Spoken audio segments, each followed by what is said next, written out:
No matter if points are gained or points are lost, there will be much to discuss. For analysis regarding tonight's Winnipeg Jets game, here are Dave Manouk, Ezra Ginsburg, and your host, Drew Mandel.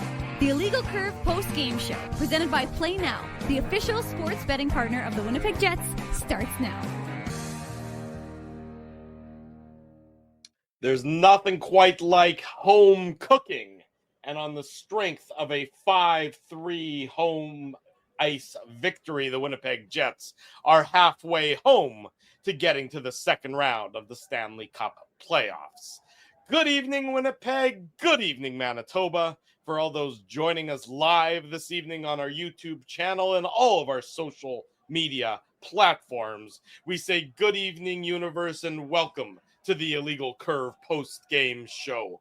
Along with Ezra Ginsburg, along with Dave Manouk, high atop the ice surface at Canada Life Center, I am your host, Drew Mandel, here to discuss an all-important victory by the Winnipeg Jets. There's Dave proving that he is, in fact, in the arena and that there is still ice on the surface. The Jets game that we said during the Illegal Curve pregame show was the most important game of the season so far, and the Jets respond with an effort commensurate with a game of this magnitude, defeating the St. Louis Blues 5-3. Gentlemen, the word I would use to describe tonight's effort by the Winnipeg Jets is prideful.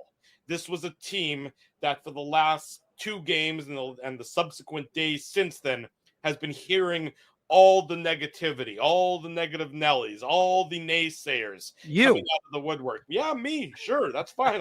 I'll say that, Dave, that I needed to see a response from the Winnipeg Jets. And tonight, without Mark Scheifele for the final 40 minutes of tonight's game, they demonstrated that they're more than just a weak sister and a paper tiger. They came back, they get the victory 5-3 over St. Louis and demonstrated a whole hell of a lot of pride in their effort tonight. Just a reminder to everybody before I get Dave and Ezzy in here. We have post-game comments coming your way from the Jets players, from both coaches. So stay tuned for post-game media availability. It'll be live here on the Illegal Curve post-game show presented by Play Now. But a big victory for the Winnipeg Jets, 5-3. Take a 3-2 series lead back to St. Louis on Friday night now, Ezzy. Yeah, and as you say, Drew, a huge victory, and especially that second period, right? We're obviously going to get into Mark Scheifele. We're not sure what Scott Arniel is going to tell us about Mark Scheifele after the game. As you said, Drew, we're going to bring it to you live, but, just amazing that the Jets were able to stay composed and have that type of period, right?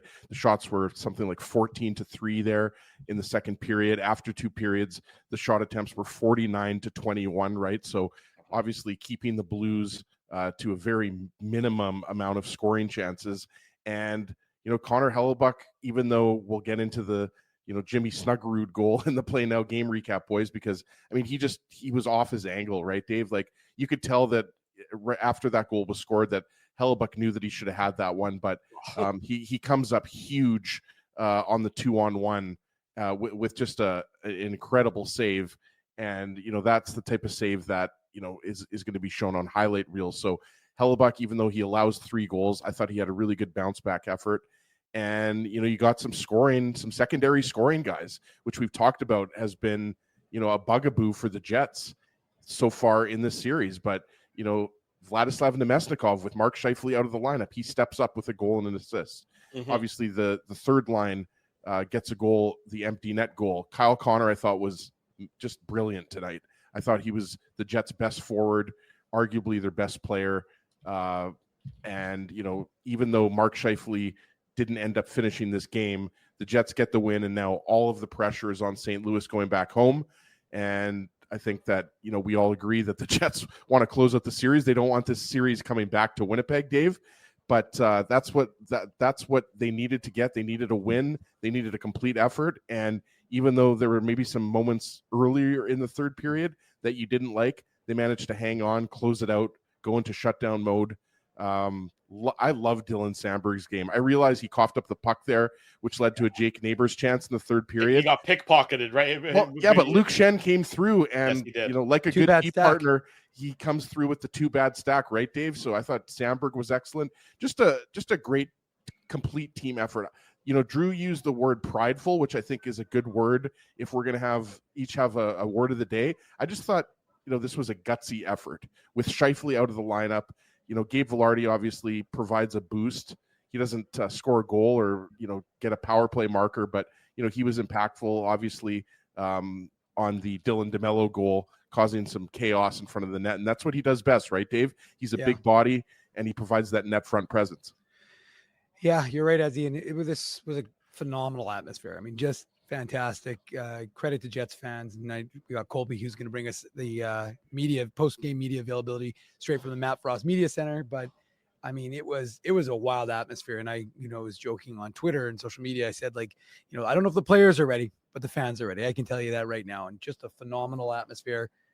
They were going just from the moment, before the puck even dropped, they were going from warm up.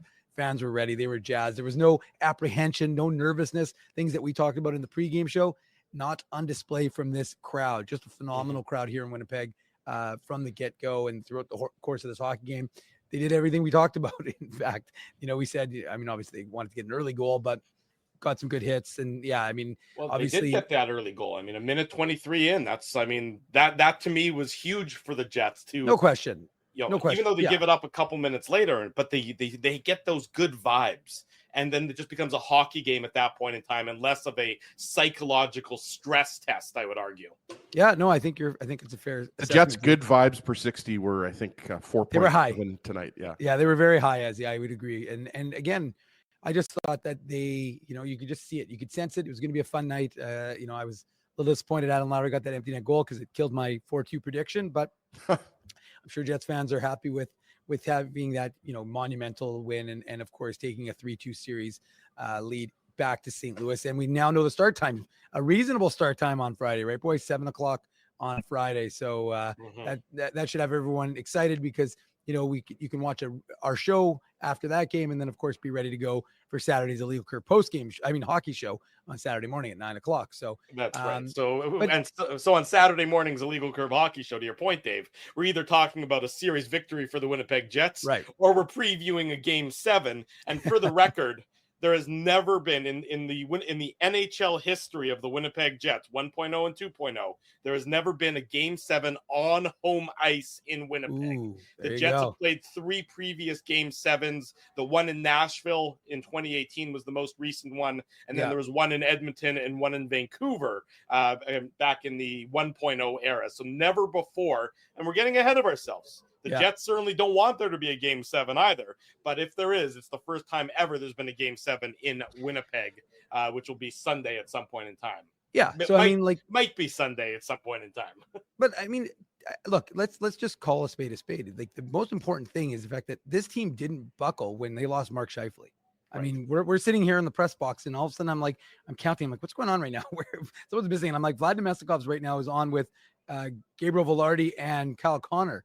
And I'm like, is there a bump-up shift happening right now? What is going on? And then, of course, we start counting, and we quickly realize that Mark Scheifele's out. And then it's hard really to know, and we haven't obviously heard any sort of insight. I know that maybe there was some talk on the broadcast, which, of course, we can't hear here at the game. But, we saw obviously the big hit by Braden Shen, and then he had another hit at the Faxa hit at the Blues blue line.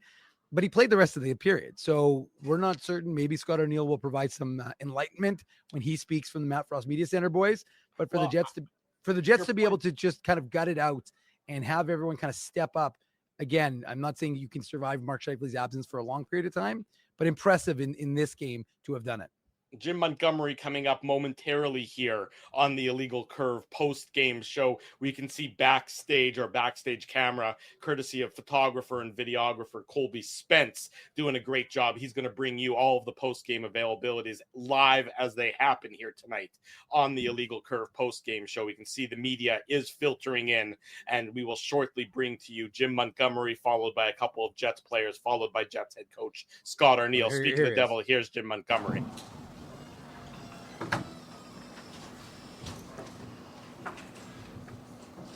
Jim, in the second period, you guys had trouble getting out of your own end. They had the puck all sorts of time. What got away from you there? They were better than us.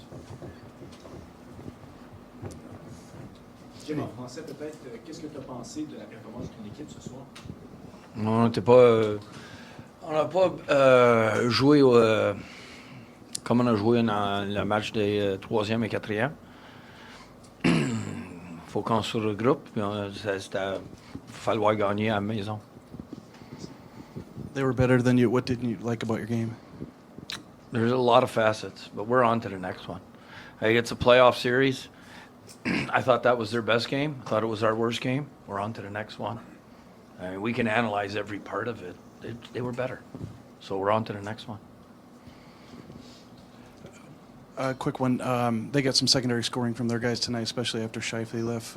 What did you see from your top 3 lines? How can your top 3 lines be better next game? Well, we got to be more connected. Like, I just, I didn't think our puck support was good enough. I didn't think we got back quick enough. I didn't think we won our forecheck. We didn't establish it. Like I said, it's every facet. But you know what? It's a series, and it's going to happen. Unfortunately, we're not happy about it, but we're on to the next one. It's as simple as that. We got to forget about it now. We're in a series. Nathan Walker in the fourth line came through pretty well. Were they the best line tonight? Yeah, I thought they did a lot of good things. Their habits and their game management was excellent. They had a lot of big hits again, and they just keep they keep building our game the right way. So they're a good example of what we need to do. The way that first period went seemed almost like mayhem out there. I guess we've seen a physical series, but it looks like we're going to continue to see a physical series. No one's winding down. Yeah, I don't think that's going to stop. I think both teams are competing extremely hard. It's making it a great series. Jim, there was a long discussion with both coaches and the referees before the second period. Can you shed any light? Well, I believe, it happens every game. If the ref wants to talk to the ref, if the one coach wants to talk to the ref before the period starts, he needs to come over and tell the other ref what the complaint was about. Was it about the Shen hit, or? It was that, yes, it was about the Shen hit. And let's make it clear. 55 got hurt from the Faxa hit. He played 6 minutes after the Shen hit. He didn't come back after he got rocked by Faxa. Jim, you guys had your backs against the wall so many times. I know you've touched on it a couple times here, but going back to Enterprise Center, you feel like you're in a position where you can rise to the occasion again and force this Game 7? I believe in our group. We've done it here for 2.5 months. There's no reason to believe that we're not going to be coming out full force and trying to force a Game 7. Thank you. Thank you. There he goes, Jim Montgomery, the head coach of the St. Louis Blues. What he's doing there is politicking to prevent Braden Shen from any supplemental discipline or the idea thereof that there might be any supplemental discipline. That's why he is so adamantly saying that Scheifele was hurt by Faxa and not by Shen. That is what he's doing. He's trying to get ahead of the NHL Department of Player Safety, potentially looking at the Shen hit. The Shen hit, I don't believe, will result in any supplemental discipline. I thought it was interference. Yeah. I thought Shen left his feet. It's a bad hit, but I don't think that it warrants supplemental discipline, and that's exactly what Jim Montgomery, by the way, who speaks great French, and I had no idea about that, that's what he was talking about there, why he was so adamant about it being Fax's hit and not Shen's hit, as he. That was pretty substantial, boys. Like, I honestly was expecting him to not even touch it. I don't know what you guys were thinking, or people in the chat watching live on YouTube right now, or watching the replay. I honestly didn't think that Jim Montgomery was going to touch that, but that's pretty. Well, he's just playing politics. That's sure. Exactly No, I know, but it's just like oftentimes coaches won't play along with that. Mm-hmm. Coaches will just say, I don't want to talk about it. But and let's be honest, guys, here, like, he has a point. I mean, what he's saying is not wrong. Mark Scheifele did continue to play after the Shen hit. I don't know how you can say necessarily which hit caused the injury, because the Radek Faxa hit, Drew. The Radek Faxa hit was. Here they come. Here's the Jets players. We'll keep this conversation going. Adam, how would you describe the way your group rose to the occasion after Mark left the game? Yeah, really proud of the effort. I think, sometimes when you lose your number one center, you lose a key piece to your lineup. There can be a bit of a sag and emotional letdown. But, I thought the guys really rallied around it. Coming in to the intermission, finding out that, he's not coming back. The guys were upbeat that, guys needed to step up. I thought Vladdy had a heck of a game. Appy, Nino, throughout the lineup, guys really, playing more minutes. Bear, and they do a good job. They tie the game, but I thought in the second period we did a great job forechecking, getting to our identity, getting pucks to the net, and a couple of huge goals to go into the intermission with a lead. So, for the most part, I thought guys did a great job. He's a big piece of our lineup. That's a huge hole, and not one guy's gonna, fill that void. But even the guy next to me, stepped up and he had a heck of a game. Kyle, what did you see from Vlad stepping up with your line? Yeah, great job. I mean, kind of like Law said, we needed it from everybody, and I thought he rose to the occasion. Obviously, I agree with Laws. It's not one guy just needs to fill the shoes of Mark. It needs to be everybody. And the way he plays, Vladdy, I think he's been great through the whole series. And a couple chances here or there, he could have some better results. And you see it tonight. And he drives harder than that. He plays all the hard areas very well, defends well, and obviously a key contributor on 2 of those goals there. Kyle, you set up Vladdy's game-winning goal, and on that rush, he's a new line mate for you. He's a lefty. He's not a righty like you guys normally are. What adjustments do you have to make on that play to make sure it works? Yeah, just obviously be aware of where he is. It's you kind of read that rush coming into it before I get the pass that he's on that side, and he did a great job of putting himself in a lane to be able for me to get that there kind of in between his stick. And he did the rest, just great finish around the net. Adam, I think a few guys have said this is probably the best game you guys have played. Jim Montgomery just said this is the best game he seen from you guys, and it was a defense first sort of effort. What were you guys able to do that held them to so few shots and great ace? Yeah, I think outside of that first goal where our line has some breakdowns and just some miscues. We talked about a lot of the offense we were giving up in St. Louis was our doing. It was, us coming out of our structure, ours just not doing the things that we're accustomed to doing in the D zone, in the neutral zone. I thought we did a really good job of breaking pucks out, playing with structure in the D zone, keeping them to the outside. I thought our box outs by our D were great, allowed Helly to make some saves. And, I think the defending, it starts, when we're forechecking. I thought we did a really good job getting on their D, turning pucks over, spending time in the O zone. And, when they would get the puck to break out, they were just dumping it, to go for changes. And then in the third period, I thought we did a really good job of, if they'd get an entry, not giving lanes, not allowing them to get to the net. And, a lot of key shot blocks, Al, I could go down the list. There was a lot of big blocks, and that's what it takes. And, I think, Helly hasn't gotten enough credit in this series. That paddle save he makes, you can call it series changing, you can call it game changing, but, that was a key play, and, I thought he had a heck of a game. Disappointing to give up that third one for him, but, he kept us in it, and, he really shut the door when we got that lead. You touched on a bunch of it there, but they played with a whole bunch of rhythm in games 3 and 4. And it seemed like you guys took it entirely away from them. Even when they had passes, they were passing in each other's skates. You guys were breaking it up with sticks. Vladdy described it as you guys doing your homework in the last couple of days. Can you give me an idea of what the last couple of days looked like to you guys to get to that game tonight?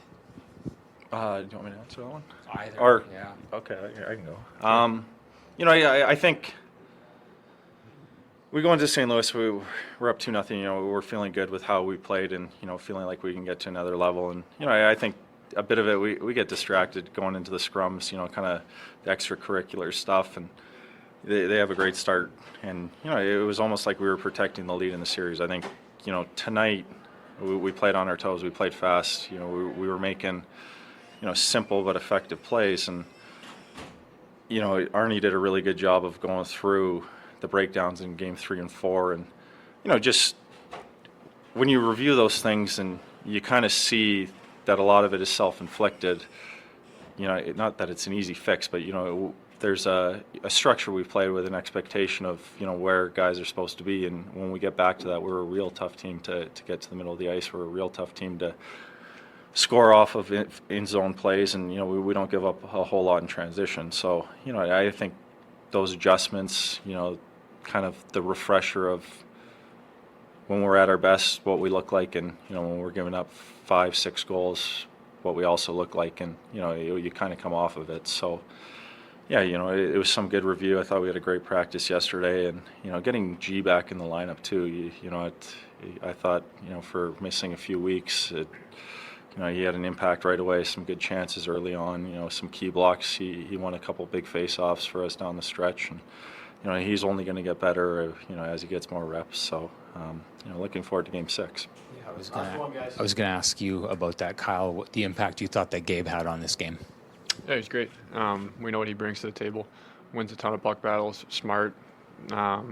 Great defensively. Blocks a ton of shots.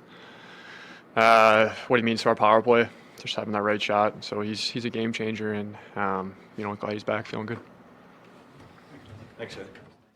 There they go, Kyle Connor and Adam Lowry tonight on the Illegal Curve post-game show. Still to come, Jets head coach Scott Arniel. He'll be up momentarily to wrap up our post-game media availability from Jim Montgomery before the two Jets players you just heard from, and now the Jets head coach up next. Going back to Montgomery's comments about Mark Scheifele and his politicking to try and keep Braden Shen away from the NHL's Department of Player Safety.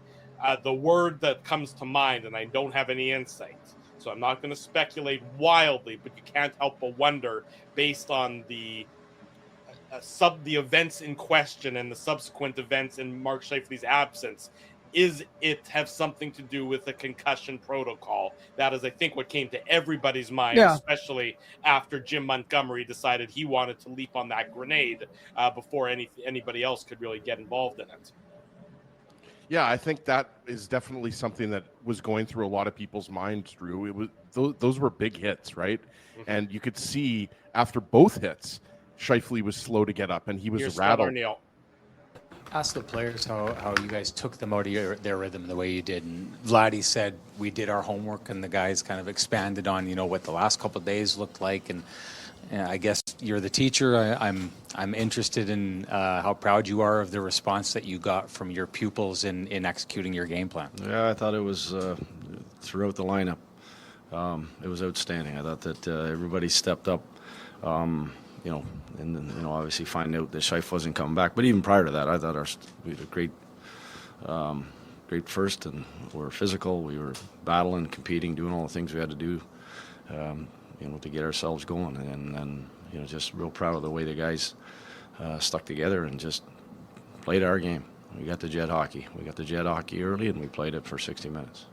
Scott, what is Mark's status, and how will it affect his? We'll wait and see here. Obviously, we'll just wait and see where we're at. We'll have to get him, see how he is later tonight, and see tomorrow. So I don't know. We'll have to wait and see till tomorrow. I'll find out what's going on. Don't discuss it. We don't discuss injuries especially at this time of year. There was a time where you guys picked up Vladislav Nemesnikov for a 4th-round pick. It didn't make huge headlines. It wasn't a national story, but he comes out and has a game like this for you, stepping up when Scheifele gets hurt. What can you say about his performance? Well, it was unbelievable. We certainly needed it big time, and you know, that's been our group. You know, our group has had to step up all year long with injuries, and you know, that was huge for us to go into that role.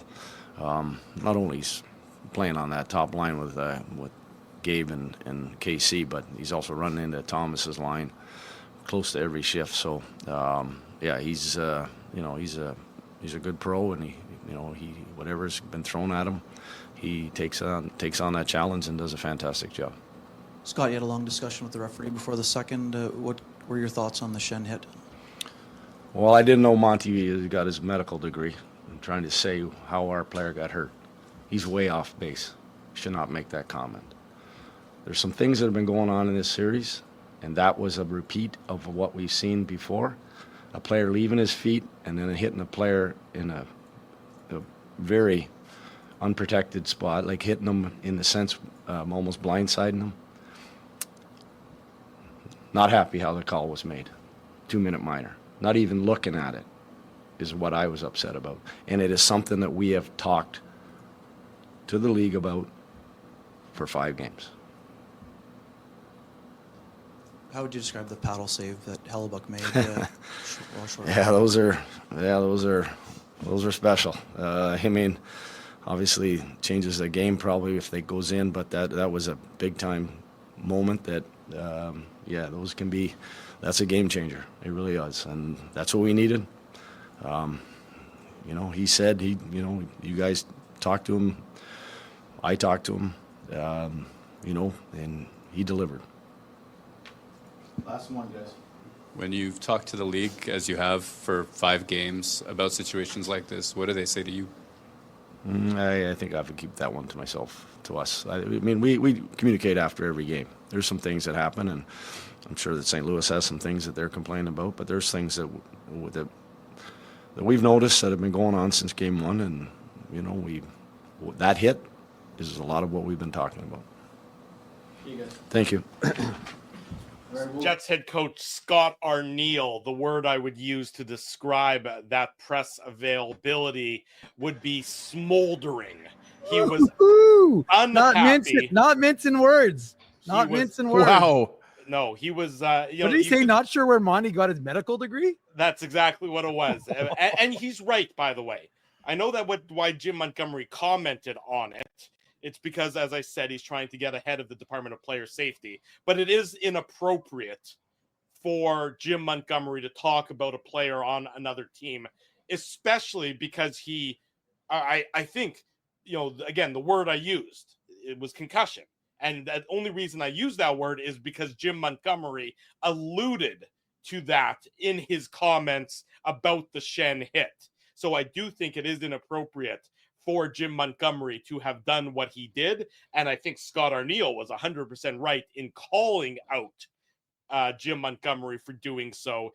Did it in a humorous way, so I'll give him credit. There's always room on the stage at Rumors Comedy Club for Scott Arniel, apparently, based on his comedic performance. But you could see that the Jets head coach was vibrating and was really displeased. I mean, there's been a handful of instances this season where you've seen Scott Arniel that upset, but this would be probably at the top of the list when it comes to him bristling.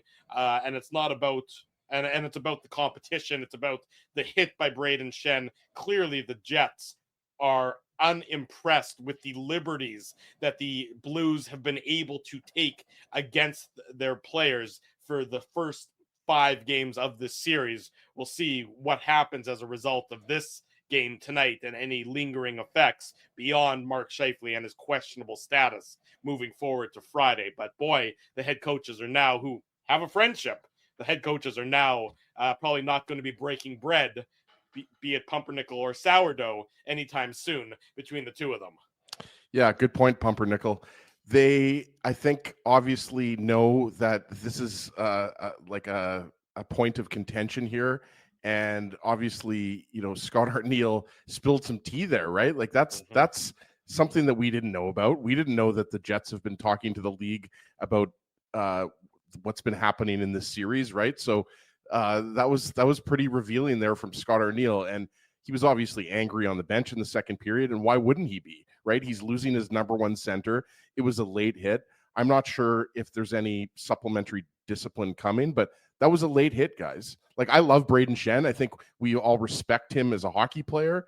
But that was a late hit. And I think I need to go back and see. I need to go back and look at the replays again. They only showed the replay maybe that one time, right, on the Sportsnet broadcast. And this isn't an insult or a commentary about them.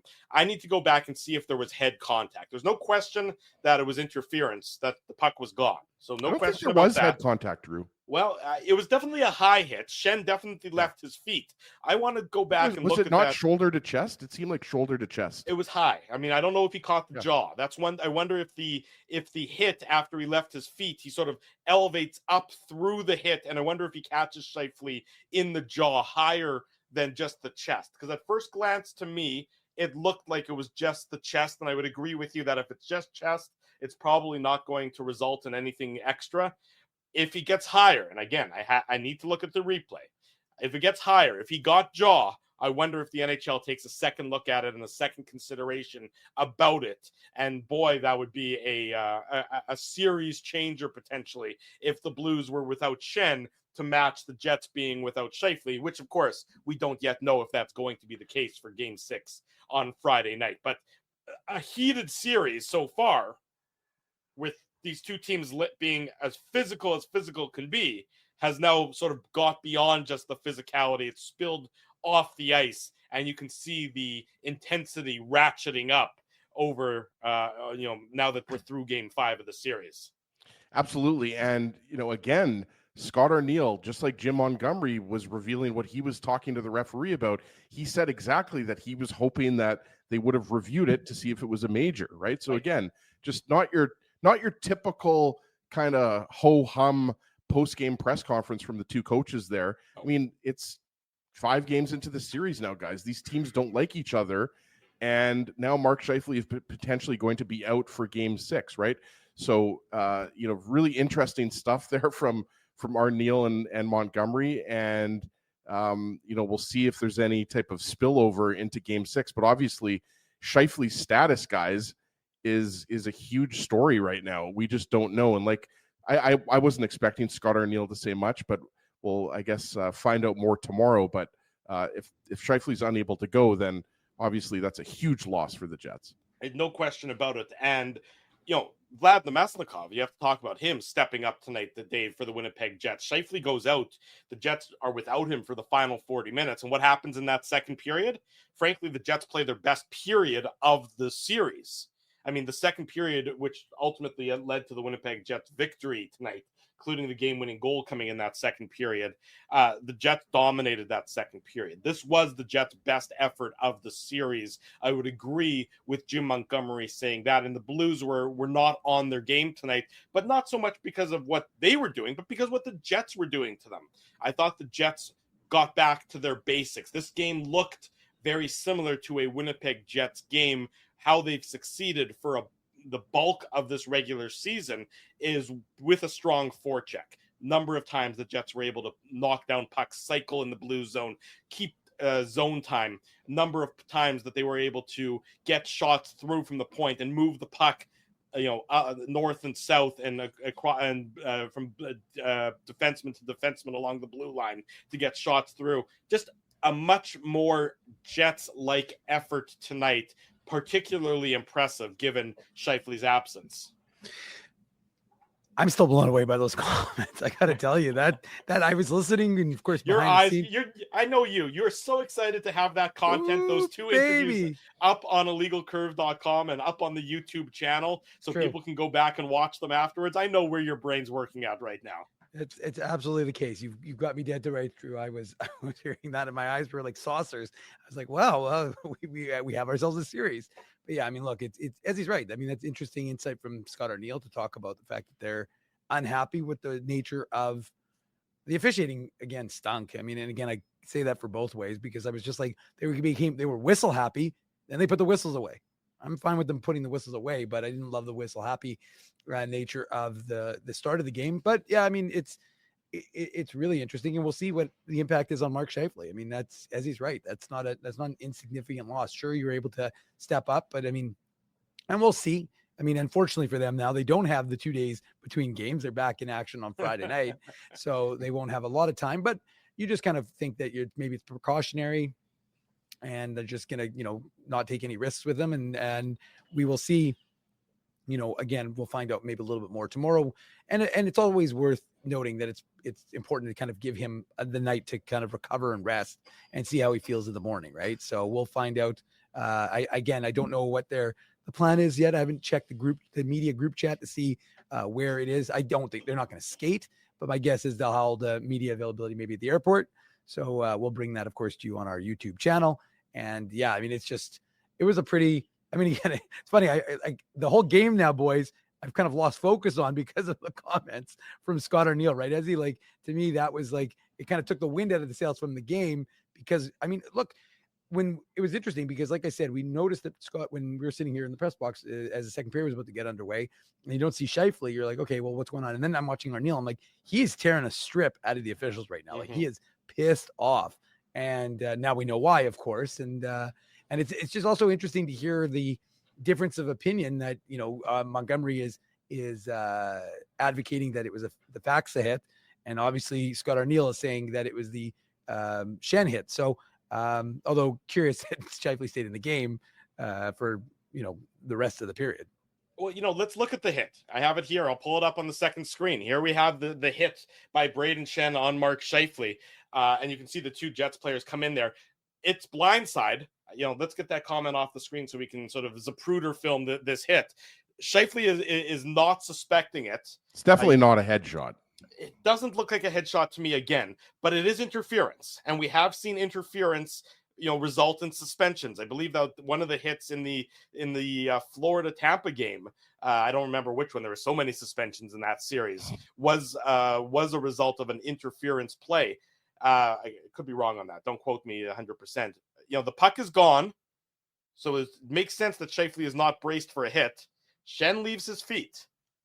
I mean, again, I don't think it's supplemental discipline worthy. I know that Jets fans aren't going to like me saying that, but if the standard for supplemental discipline in the playoffs is higher, and we always know that, you know, 1 game suspension, you know, a 2-game suspension in the regular season translates to a 1-game suspension in the playoffs. I don't know that it gets all the way up there to a suspension. Ezzy, what do you think? I agree with you, Drew. I'd like to disagree with you on behalf of Jets fans. It was a dirty hit. Period. Dirty. Right? Like he leaves his feet. Yeah. Scheifele doesn't have the puck. He's unsuspecting. It's a dirty hit. Schenn does get a penalty on the play. Is there an argument that it should have been a major penalty? Yeah, absolutely. I think you could argue that should have been a major penalty. So maybe for that reason, there's some supplemental discipline, but I'm kind of leaning towards there won't be. At the end of the day, the only thing I want to see, sorry, Ezzy, the only thing I want to see, and we're not going to see it on this clip that's playing here, is a reverse angle to see if Schenn's gloves come up and make contact with Scheifele's jaw. Well, I'd like to see the reverse angle, Dave, especially because we've just watched this about 50 times. Because I don't know what that was, a vine or whatever. We've got it on loop, but yeah, it's a dirty hit. Braden Schenn's obviously a physical player, and to Dave's point, hopefully it's just precautionary, because obviously, you know, Scheifele in a Game 5 must-win situation would do everything he could to come back into the game, right? So we'll wait and see what happens. But like we said earlier, if he's out for any significant amount of time, that's a huge loss for the Jets. Can they still win Game 6 and or you know, lose Game 6 and win Game 7 and win the series without Scheifele?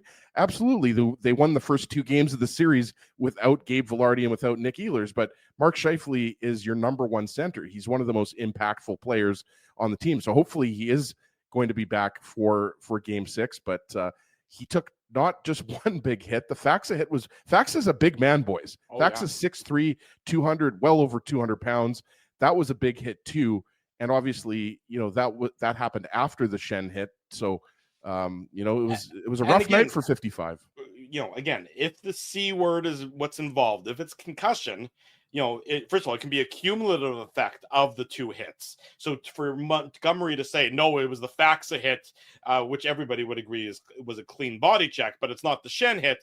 Well, again, where did Jim Montgomery get his medical degree, to quote Scott Arniel? Because clearly that's not That was an accurate. amazing line. Like one of the all-time great lines. Yeah, you might see that on some of those top 10, you know, coach. Dave, you're on mute, so we couldn't hear you there. I was going to say, I've already clipped it. It's on a Lido curve. There you go. Clip it and, you know, and everything else. But I clipped it and ripped it. There you go.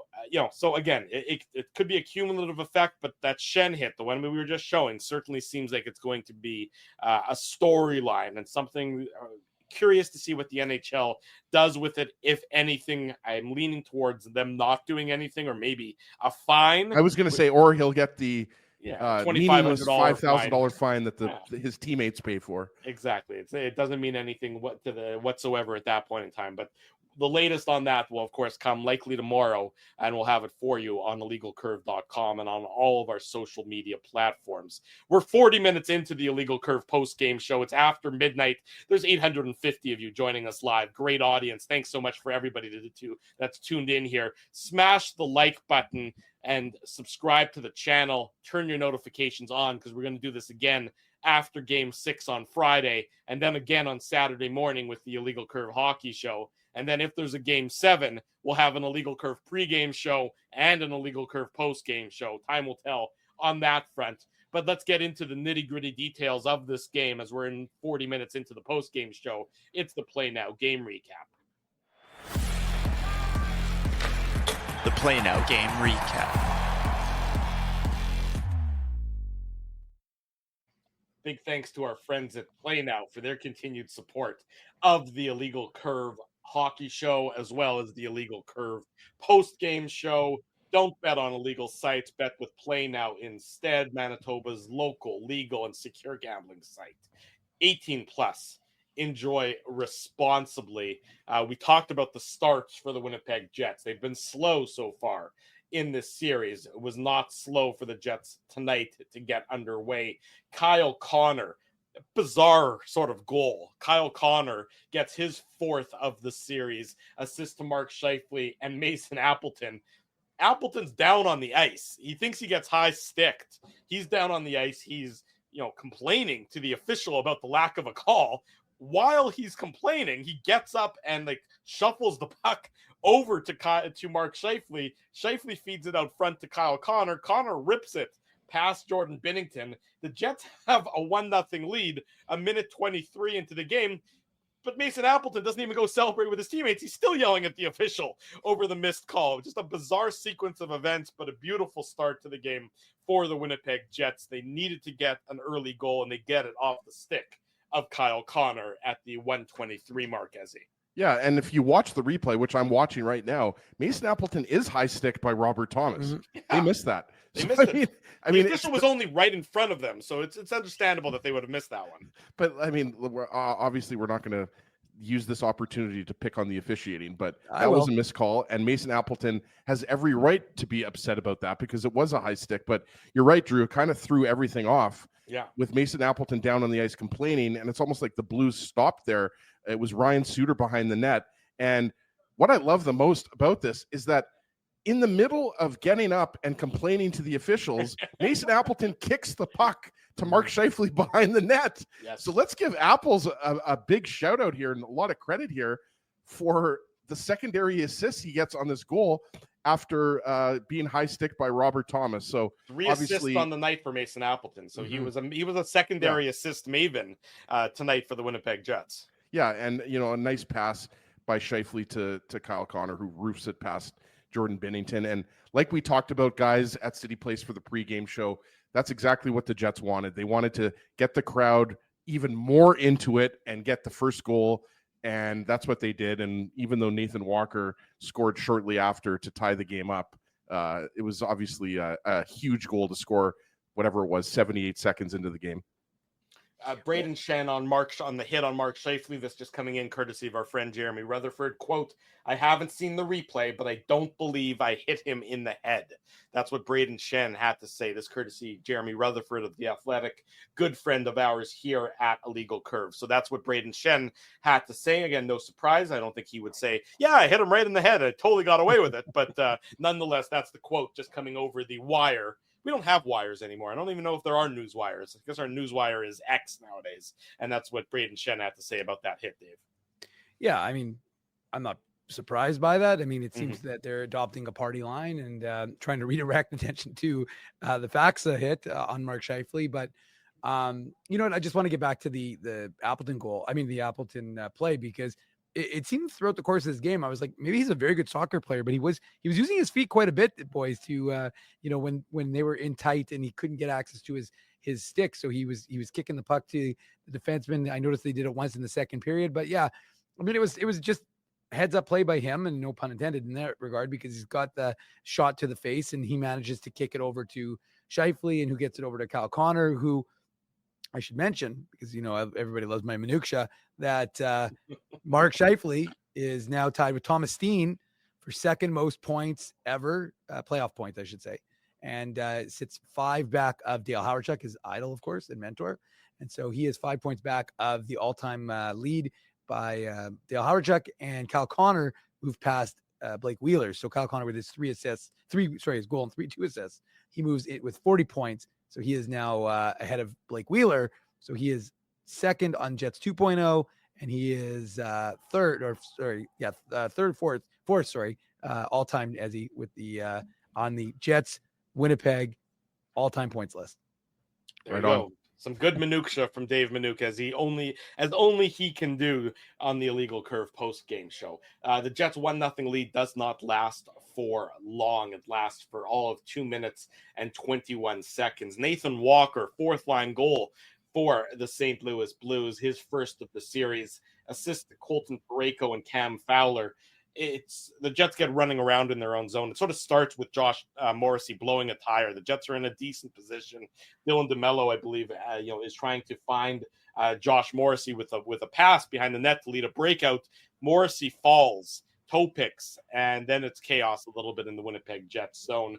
The Blues get a number of shot attempts through, and they gather up their own rebounds, and eventually Nathan Walker is there to tip the Colton Parayko shot past and through Connor Hellebuck to tie the game up at 1 goal apiece. So, we got a chaotic start a little bit, 2 goals within the first 4 minutes, but just real bad timing by Josh Morrissey and sort of in tripping, accidentally falling there. And then from then on, it was a fire drill for the Winnipeg Jets, and they weren't able to successfully evacuate their own zone. Right. And you mentioned Morrissey falls, and then everything kind of snowballs after that. And Morrissey and DeMello were running around a little bit, skating around a little bit in their own zone. And what I didn't like is that Nino Niederreiter was right there with Nathan Walker, and then he kind of just leaves him. And that's what I didn't like about this tip, is that Nathan Walker doesn't really have any Jets on him.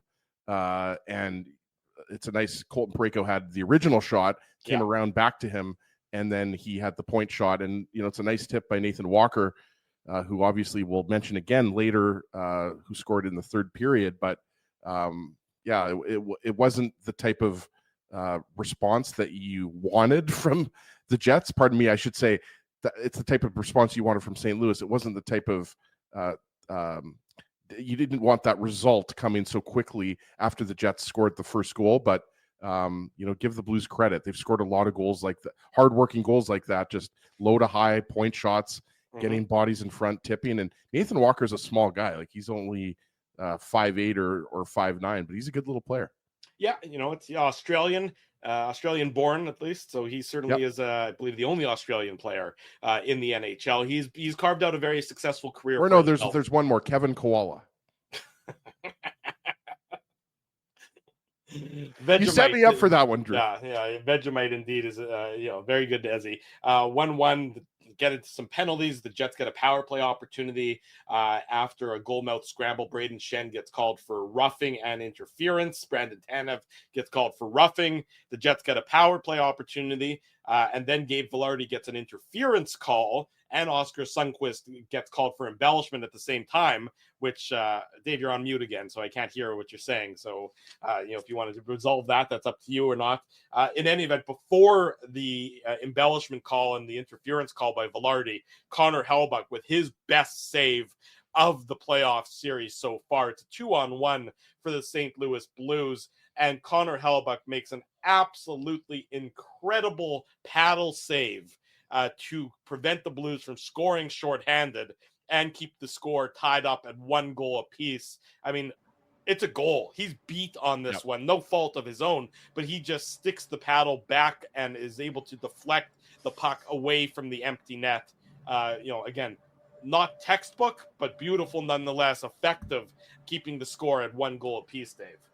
No, it's a massive play. I'd say it's the most important play of the game, to be honest with you, Drew, because at that point, Jets fans are excited. It's 1-0. You're like, okay, they score early. They've got control of the game because of a couple good hits, and the crowd's into it. And like you guys just went over, now suddenly it's a 1-1 game. and you're like, okay, is there a bit of nervousness, a little bit of nervous energy? And then you get this. And again, I didn't like the penalties.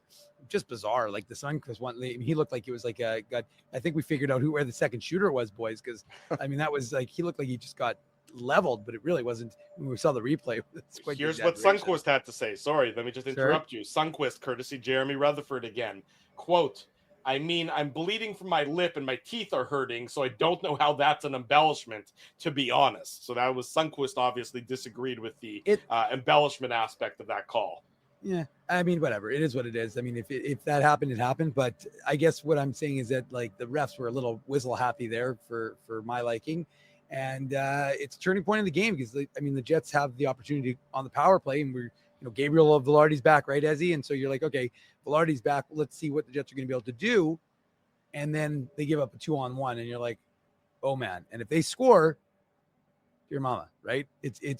And not only do they not score, Hellebuyck makes the nicest save of the. I mean, I shouldn't say the nicest save of the playoffs because I don't know that, but it's a hell of a hard save. I mean, he arguably the nicest save of the series, though, Dave, for sure. And it's funny, I think Harner Ryan saying like originally didn't realize how good of a save it was until they showed the replay, and then Harner Ryan and John Garrett were really singing the praises of Connor Hellebuyck because he was Sundqvist has a wide open net, and Hellebuck's kind of turning, and like Drew said, he makes the paddle save, but he's like it's like almost like behind the back kind of. It just an incredible save, and that's what he needed to do. And keep in mind, right? Like we just talked about Nathan Walker a couple minutes after Kyle Connor opened the scoring, like. It could be a completely different game. And if you give up a shorthanded goal in that instance, after you get the opening goal and you give up a shorthanded goal right at that point in time, within the first 5-6 minutes of this game, you're down 2-1. It changes the tide of the game completely. Absolutely. I would agree with you there. That's how big of a save it was for Connor Hellebuyck and for the Winnipeg Jets. He wasn't great tonight.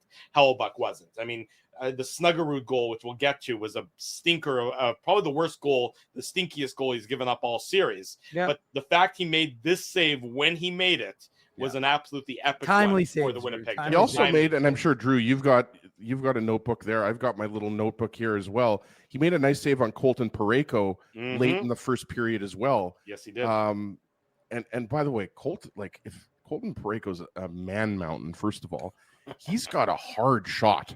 Sure. Holy smokes, does he have a hard shot? I don't know what that was clocked at, but anyways, he made a big save on Parayko as well. And that was in the final minute of the first period with the Jets had the 2-1 lead. Parayko walks in. He has got so much time.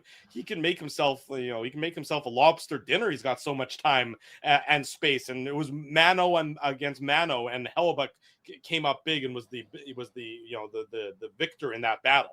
Right, and there weren't a lot of shots on Hellebuyck. Like I forget what was it, 20 shots, 21 shots, 19 something shots like that at the end of the game. There you Only go. 9 through the first 40 minutes. The Jets did a really good job stifling especially the Blues. In the second.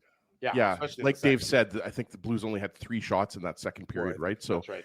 Hellebuyck, even though he only has to face 19 shots, he makes some really big saves. Mm-hmm. And so again, was it his best night? Like I agree with you, Drew. The Snuggerud goal, which we'll get into obviously here in a few moments.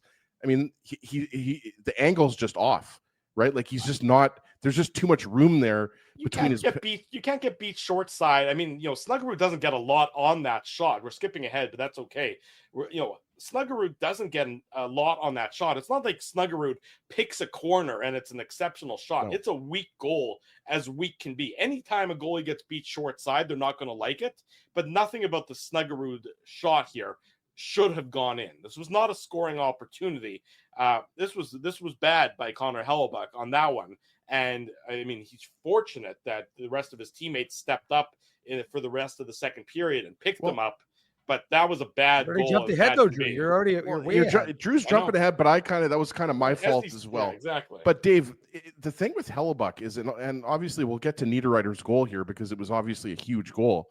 For him, the Jets are up 3-2 in the series, and Hellebuyck has really only had one good game, right? Game 2 was his only really game where you would say, that was Hellebuyck. That's what we expect out of Hellebuyck.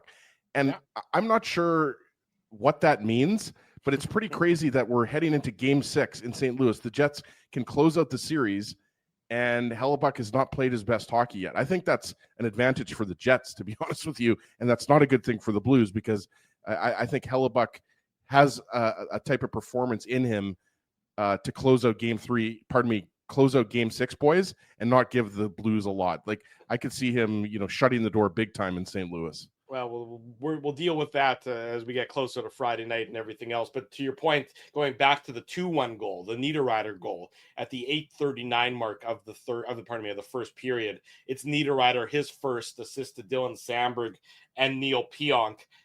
It's a clean zone entry by Vlad Nemesnikov. He retrieves his own sort of dump in. So it's a good start to the play by Nemesnikov. He obviously doesn't get an assist on this one, but you like that he gains the zone. He gets the puck, moves it around. Appleton sends it back to Samberg, over to Pionk, back to Samberg. And look where Niederreiter is on this one. He's right in front of Jordan Binnington, and he gets his stick on the puck. So you were talking, Dave, during the pregame show, during the Illegal Curve pregame show. This, I guess that was yesterday night at City Place a few hours ago, as we're past midnight in the Central Time Zone now. That the Jets couldn't just throw pucks at Binnington with no traffic in front. And they had a concerted effort and a successful effort in this game and on this goal to take away Binnington's eyes, and Niederreiter gets a much-needed goal for a guy who has been struggling so far in the series. Absolutely. Could not have come, sooner for Nino Niederreiter. And again, we spoke with him earlier this morning, and he knew he had to be better. And we knew that, putting him back together with Adam Lowry and Mason Appleton would give those guys that familiarity and that opportunity to kind of look, they've played how many games together this season. So they have a ton of muscle memory, and we knew 56 that the Jets, or something is what I said. Yeah, when we were talking to Murat. Yeah. So exactly. It's a big number. And again, there's a lot of familiarity. So, that these guys were ready to go, and Nino Niederreiter did exactly what we talked about the Jets weren't doing. They weren't making it hard on Jordan Binnington. Jordan Binnington's an excellent goaltender. I mean, if anybody has any questions about Jordan Binnington's abilities, I mean, look what he did for Blues in 2019, and look what he did for Canada at the Four Nations. He's a very good goaltender, and if you're not going to make his life hard, then he's going to make the saves. So the Jets did exactly what they needed to do, made his life a little bit more difficult, and sure enough, they get that reward. And again, the building erupts. I mean, like I said, not a surprise, of course, but you could just feel that. We talk about the momentum swing when, you don't give up that second goal shorthanded, which I'm not saying it would have been the end of the game, but that would have been just a killer blow. And instead you're able to exit that first period up 2-1. Of course, you lose Mark Scheifele, so that changes the tenor of the second period. But at this point, nobody knows, and you're celebrating with the ability. And more importantly, guys, I should mention a number of instances in the first and second periods of not allowing grade A's with a minute to go or 2 minutes to go. Cause that's kind of like I was talking to the guys in the press box. I said to Connor, who will have some good thoughts on tomorrow on illegalcurve.com tomorrow, his next day thoughts column. But, one of the things we talked about was just the Jets weren't giving up those grade A as to allow St. Louis to have that last second goal to kind of deflate the sails, if you will. The Parayko one was a grade A opportunity late in the first period, but Hellebuck stepped up in that instance, and the Jets absolutely needed him to make that save because, again, St. Louis has scored a multitude of goals in this series late in periods, and it's a completely different vibe. And we've been talking about vibes for most of today. It's a completely different vibe if it's a 2-2 game after 20 minutes as opposed to a 2-1 Winnipeg Jets lead, which is what it was after 20 minutes. That said, the Blues do tie it up at the 6:06 mark of the second period. It's the Snuggerud goal. We talked about it already as his second of the series. Robert Thomas gets the assist as well. It's a bad goal. Connor Hellebuck himself knows better than anybody that he can't let this one in. But what I like about it is the Jets' response. They don't hang their head. They keep going right after this one. They get even before they make it 3-2. That's when they have the 3-on-1 opportunity, the Neil Pionk chance, if you remember. Jeremy Binnington made a nice glove save off Pionk.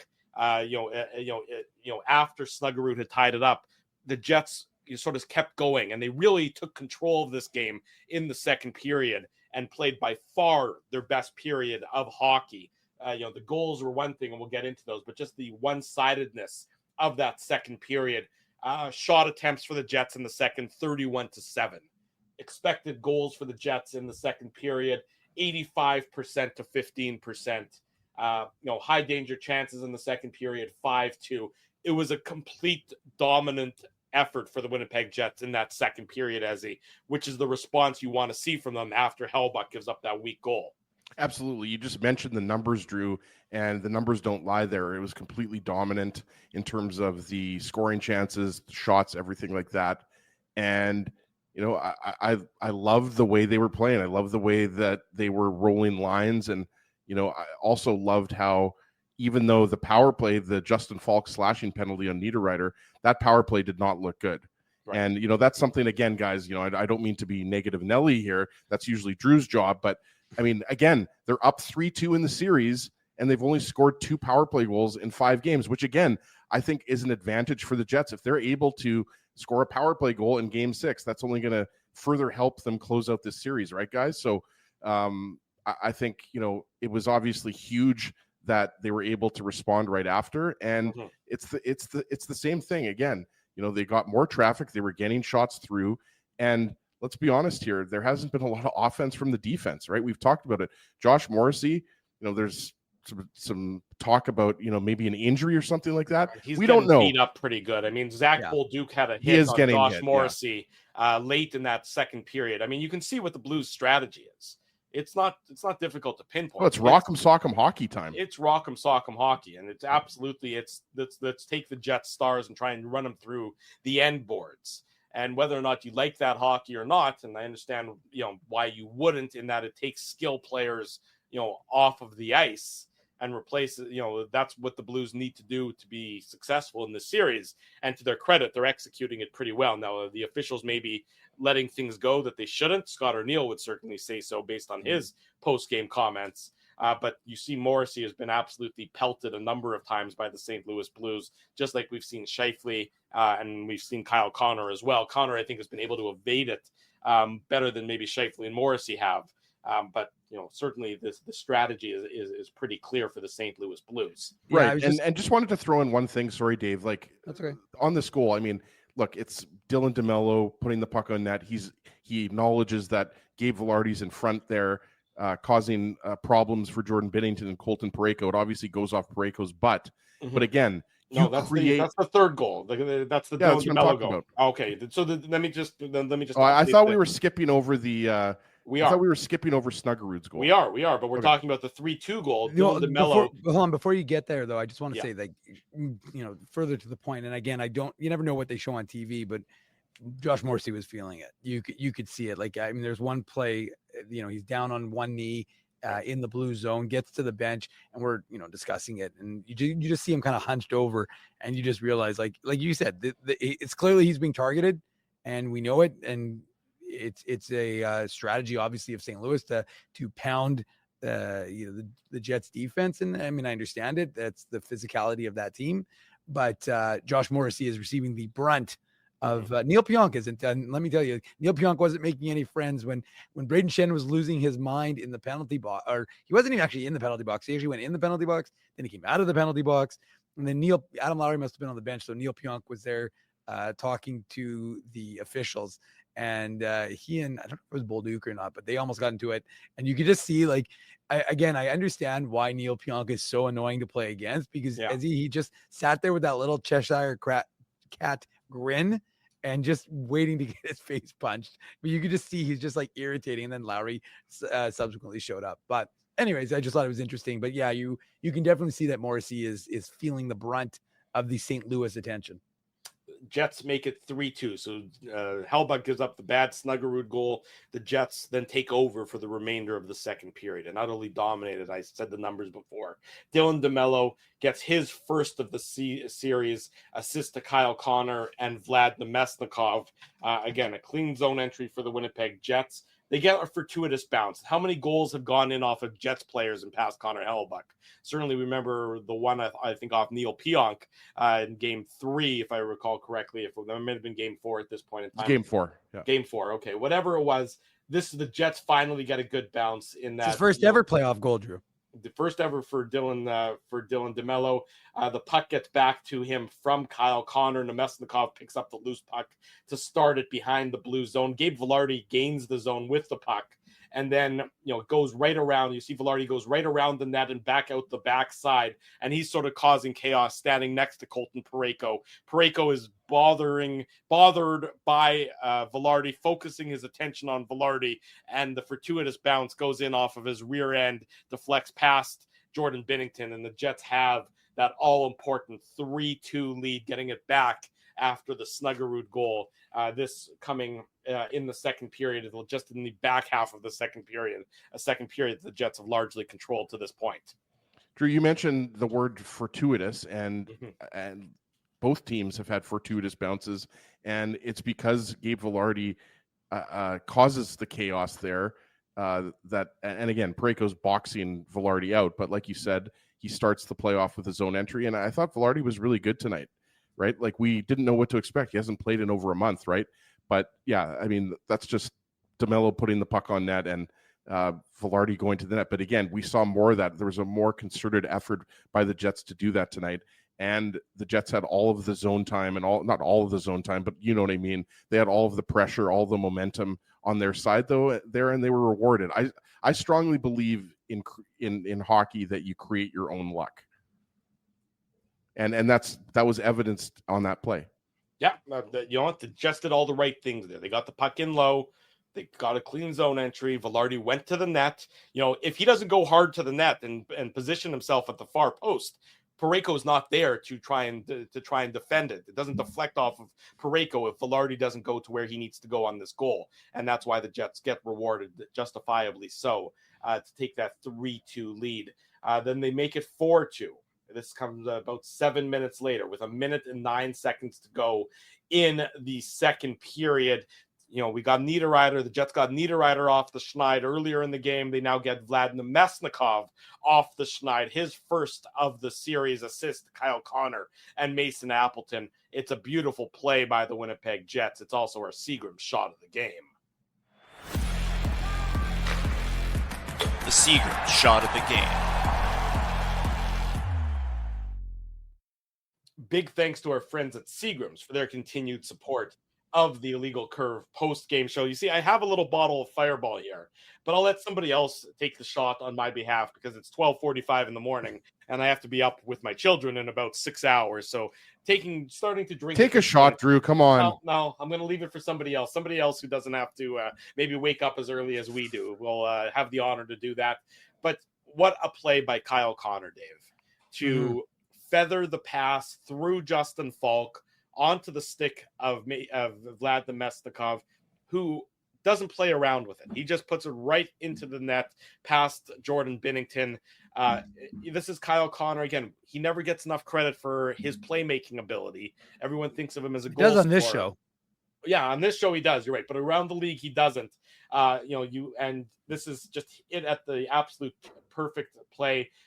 Sandberg to Pionk up to Appleton with a nice pass through to Kyle Connor. It's almost like a modified 3-on-2 that becomes a bit of a 2-on-1 for the Winnipeg Jets. And you just have to absolutely love how Connor finds Nemesnikov, and Nemesnikov makes no mistake. It's ultimately the game-winning goal for the Winnipeg Jets tonight, and it comes late in the period, which is so important to give them that 4-2 goal, that 4-2 lead late in that second period. Well, and let's go back a little bit, Drew. I mean, Kyle Connor makes it kind of a soft pass in the neutral zone that gets intercepted. But then what does he do, Ezzy? He goes back and he takes the puck off the Blues forward who intercepted it. So, I mean, it's a nice takeaway from Kyle Connor. He then starts the play to the defenseman who, as you said, Drew, get it up to Mason Appleton, the assist machine, the Apple machine today. And he gets his, I think that was his second of the game at that point. Yes. And he makes a nice little pass over. And the reason why you have to understand with, people could be mad at Jordan Binnington, but Kyle Connor has got such a dangerous shot that you don't know if he's shooting in that instance. Because he could just get the pucks on his backhand, but he could bring it to his forehand that quick and shoot it because he's got such a good release. And instead, so that's why you have to be aware because he's in that soft spot right in front of Jordan Binnington. But Really nice play by Connor to just no look that pass over. And credit Vlad Nemesnikov. I mean, we were joking around up here. I said, maybe it was just as he didn't want to score. Well, he was just regarded as a second line center. He said, I'm only going to score as a first line center. And let me tell you, it took him 21 games to score, or 21 or 22 games, which is unfortunate because it took us that long to hear Who Let the Dogs Out. So the folks heard Who Let the Dogs Out. They were singing. And again, I want to credit Kyle Balhari and his crew here at Canada Life because ballsy.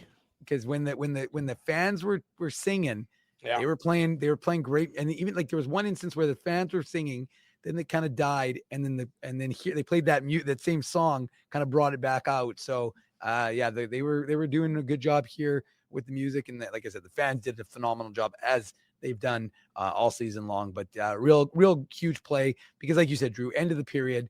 You're not tight because you've now taken a 4-2 lead, and you're wondering how are they going to be able to come out in the third period like they had when they had those leads. We weren't certain, of course, and we knew St. Louis would have something to say about it. 4-2 for the Jets after 40 minutes. Third period starts, and the question, is what kind of period are the Jets? How are the Jets going to approach this? The Jets are one of the best teams in the league, if not the best team in the league, with holding a lead. And I'll be honest, I was a little nervous for the first few minutes that all they were going to try and do was go into a defensive shell where they were just going to try and flip the puck out of the zone, and certainly look that way for the first couple of minutes of the third period.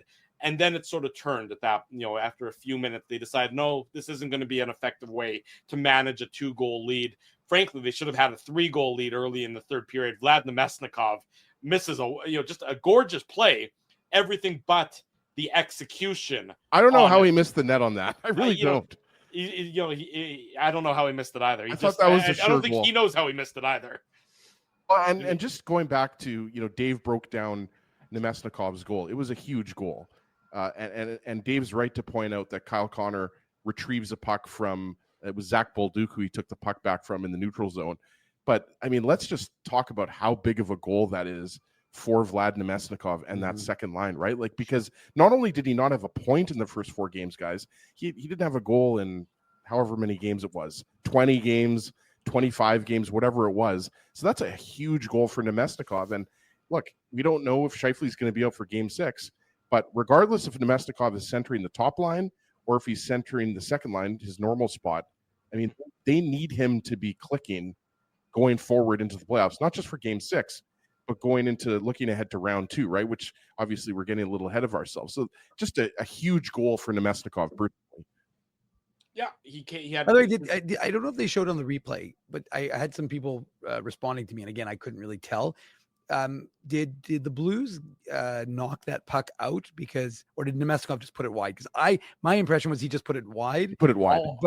That's what I thought. But then someone responded to me and said that one of the Blues defenders got their stick on it. I didn't think so, but I wasn't sure if they said anything on the broadcast. No, I didn't think so. He walked Jordan Binnington. It's a beautiful move. Oh, he it's unbelievable. Walks Binnington, and he just doesn't execute the final step of the play. That would have put the game away at that point in time. Instead, just a bit outside. Yeah, just. And then, by the way, Drew, but Drew, with mentioning that, yeah, it really did. I'm watching it right now, but you also got to mention the 2-pad stack by Luke Shannon. I know we did it in our preamble. That's next on my notes. Oh, all right, never mind. Sorry, well, you're the host. No, it's okay. You can mention it. I mean, what happens? It's a Jake Neighbors shot after a D-zone turnover. You can see Sandberg has no idea that the Blues player is coming from behind him, and he just picks his pocket. Yeah. Well, he's got two guys. He's got 2 guys in front of him. So Right. as he's like, there's 2 guys in front of me. There can't be a third guy behind me. Yeah. Gotta be someone else around the somewhere else on the ice. Unfortunately, there wasn't, and it's a turnover. And Jake Neighbors is in an absolutely prime shooting position.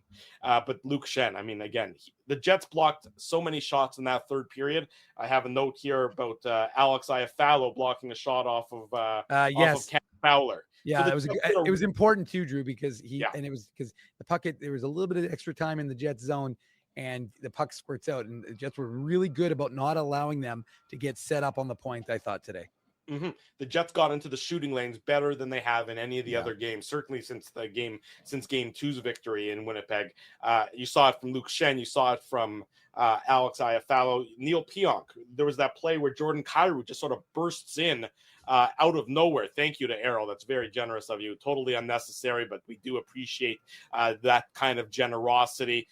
Thank you to everybody who's joining us tonight here on the Illegal Curve post-game show. It's now 10 minutes to 1 in the morning, and there's 725 of you. I'm still at the arena. Let me go home. Dave's still at the arena. We'll get you get home soon enough, Dave. Nah, I'm just kidding. Keep going. Sleep there, Dave.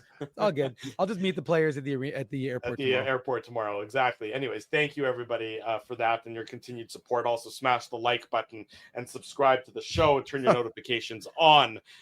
Rob Mahoney, that's funny. He was going to ask Errol to borrow $70. Sorry, Errol's gave it to us instead. Neil Pionk, that defensive play after Jordan Kyrou sort of puts on the rocket skates after that neutral zone faceoff. And he looks like he's maybe got an opportunity here, but Pionk just pokes the puck away, makes a solid defensive effort. The Jets were on their details tonight, and they were rewarded. That's what you've seen. When they're on their details for this year, they've usually ended up in victory. And ultimately, that's where they get into the empty net. Even after Adam Lowry just misses on a wraparound attempt, he does get the empty net goal. Sorry, Dave, go ahead. Well, the only thing I was going to say, Drew, I love the fact that they didn't sit back. I mean, they're up 4-2. Right. And they could very easily go into a defensive shell and try and hold the score at that point. Mm-hmm. But I mean, and obviously it proved to be important given the fact they gave up a third goal. But the fact of the matter is that Lowry, saw an opportunity. The puck squirts free. There's a little time and space. He gets on his horses and he tries to go for the wraparound. I mean, again, it may have been interesting if they did score because Nino Niederreiter was lying right in the blue paint as so there may have been a challenge from St. Louis. But the fact of the matter is you like the fact that they're still pushing to extend that lead. So good on the Jets for not stepping back and just kind of going into that shell. And then Nino Niederreiter almost puts it in from his stomach. But Jordan Binnington is positioned well to stop that play. Especially to your point there, Dave, the Jets from after the 5-minute mark of the third period until there was 5 minutes left in the third period, that 10-minute period there, that's really where they decided they weren't just going to go into the shell. They were going to try and force the play. And they did so successfully. A desperate St. Louis Blues team for that, that 10-minute chunk in the middle of the third period really wasn't able to handle the Winnipeg Jets. And that was, I thought, totally important because if they stuck with the shell that they tried to play for the first 5 minutes, I don't know that they would have been able to hold on for the entirety of that third period. The Jets get the 5-2 goal into the empty net. It's Adam Lowry, assist to Mason Appleton and Nino Niederreiter. The Blues get it to 5-3 with 51 seconds to go. Nathan Walker, but that's nothing but window dressing. And a huge victory for the Winnipeg Jets as a 5-3 tonight on home ice. They have the opportunity on Friday to wrap it up in St. Louis, but this was the game that the Jets needed. They finally win a playoff game after losing a playoff game. That narrative can be put to bed for a little while, and the narrative about the lack of secondary scoring as the Jets get a bunch from Nemesnikov and they get a bunch from Niederreiter. Also huge for the Winnipeg Jets moving forward. I think the biggest takeaways from this game, or the biggest signs, I think, of hope that the Jets are going to be able to close out this series in Game 6 is, you just mentioned it, Drew, the secondary scoring led by Vlad Nemesnikov, who was really good today, elevated to the top-line center role without Mark Scheifele, and the improved play of Hellebuck. Even though we agree that the Jimmy Snuggerud goal was stinky and he shouldn't have allowed that goal, the save that he made on Oscar Sundqvist was one of the nicest saves, I think, of the first round of the playoffs so far. Certainly in this series, it's one of the nicest saves we've seen. So a huge win for the Jets, and hopefully they're going to be able to close it out in St. Louis. I think Jets fans, even though they would like to see a potential Game 7, I think Jets fans will be pretty happy if the Jets are able to close it out, because there still is the narrative going in this series, guys. The home team has won every single game through 5. It certainly has. It's been a home dominant series thus far. The Jets live up to their end of the bargain with their 5-3 victory. I can actually do quite a bit of push-ups. Like, I think you guys have seen it. I think people are surprised because I'm a big man, but I can do actually quite a few push-ups. He can move. If FKN Loaded wants to see me do some push-ups, it would be hard to to see it on the screen, but yes, I can do push-ups. I can do 5. You know what? Errol, Errol doesn't want you to. He says, listen, no push-ups. We have enough upper body injuries already. That's right. I agree with Errol on that one. Maybe that's something we can do not at 1 a.m, maybe on a different show. In my younger days, I used to be able to do 40 push-ups. Now I'm 42 years old. Yeah. I can't do 40 anymore, but I could probably do a solid like 20 or 25. That sounds like a big number, I got to tell you, and we'll probably leave that for a different day. But I look forward to the Ezra Ginsburg push-up challenge still to come at some point on the Illegal Curve Hockey Show. We'll go to break. We'll talk more about the Jets and the Blues on the other side.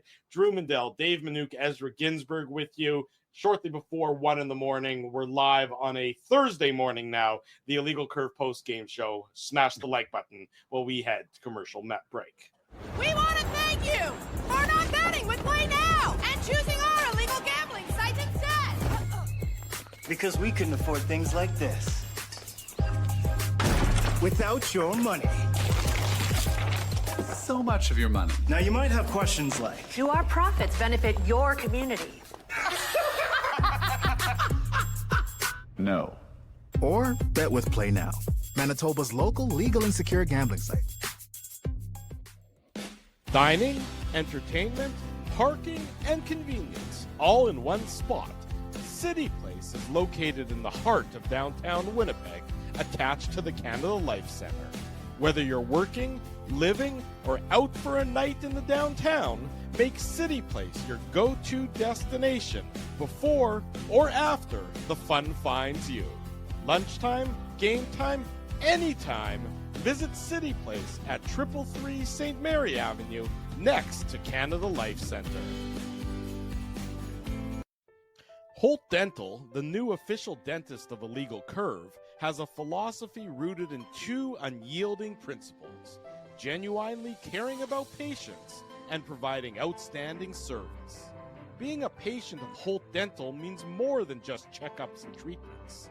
It's taking the time to listen and talk to each patient so they can achieve the best long-term health, functionality, and aesthetics for their teeth, mouth, and gums. Conveniently located at Grant Park Festival on Taylor Avenue, Holt Dental is dentistry of the highest quality in a comfortable and relaxed environment. For more information, visit holtdental.ca.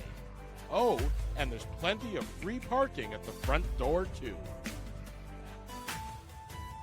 Celebrating its 40th year as Winnipeg's home for stand-up comedy, Rumors Restaurant and Comedy Club has recently been named Canada's top comedy club and a top 5 comedy club in North America. From birthday parties to date nights to fundraisers and everything in between, Rumors is your destination for the best and most affordable live entertainment Winnipeg has to offer. For more information on upcoming shows, Rumors' incredible promotions, and to purchase tickets, visit rumorscomedyclub.com. At Boston Pizza, a fast lunch doesn't have to mean fast food. Now you can get a $15 lunch served in just 20 minutes, including your choice of a main, side, and drink. That's right, lunch for $15 at your local Boston Pizza. Welcome back to the Illegal Curve post-game show. This clock has struck 1 a.m. Wanted to make mention that everyone should head to our Instagram page at Illegal Curve. We've partnered up with our friends at Wheatland Hockey to celebrate Game 5 of this playoff series and give one lucky winner the ultimate Wheatland Hockey prize pack valued at over $350. It includes 3 targeted training sessions with our friends at Wheatland Hockey, 1 fall tryout prep session, and exclusive Wheatland Hockey merchandise. You'll hear more about Wheatland Hockey over the next few months here on Illegal Curve. Good friends of ours. They're training the next generation of hockey player, but they're doing it the right way. They're doing it by making them well-rounded human beings. That's their focus first and foremost. It's a youth development program committed to building well-rounded athletes through high quality skill instruction, leadership training, and a focus on character development. So if you want your hockey player to be a sociopath, that they're not for you. But if you want them to be a good hockey player and a better human being, we encourage you to check out Wheatland Hockey. You can also go, of course, to our Instagram page, at Illegal Curve. Follow us, follow Wheatland Hockey, enter to win that great prize package. Big thanks to our friends at Wheatland Hockey. Final thoughts from you two gentlemen as it is into the wee hours of this morning. Ezzy, I'll start with you. Yeah, it's as you mentioned, Drew, it's 1:01 in the morning. Drew's about to turn into a pumpkin or eat pumpkin pie, one of the two. Huge win, boys, for the Jets tonight. I mean, that goes without saying, right? Hope Mark Scheifele's doing okay, Dave. That's it. We're It's short and sweet from Ezzy. You know, for somebody who's usually quite verbose, he decided to pull the plug a little bit early. Well, no, we just mentioned it's 1 a.m. We all want to go to look. Dave still has to get to his car. Dave's not going to get home till 1:30 in the morning. Not only that, I still have to work on the morning papers. Dear God, but no, I mean, look, it was a hell of a good game, and it was a really good. This has been a great series. It really has been phenomenal. So I'm enjoying it. Definitely looking forward to more coverage, of course, on a little site called legalcurve.com. We'll have full coverage if the Jets are available. If there's media availability, that, of course, will be available on our YouTube channel, as will all the interviews from tonight. They're already up on our YouTube channel, so you can go to that to check that out.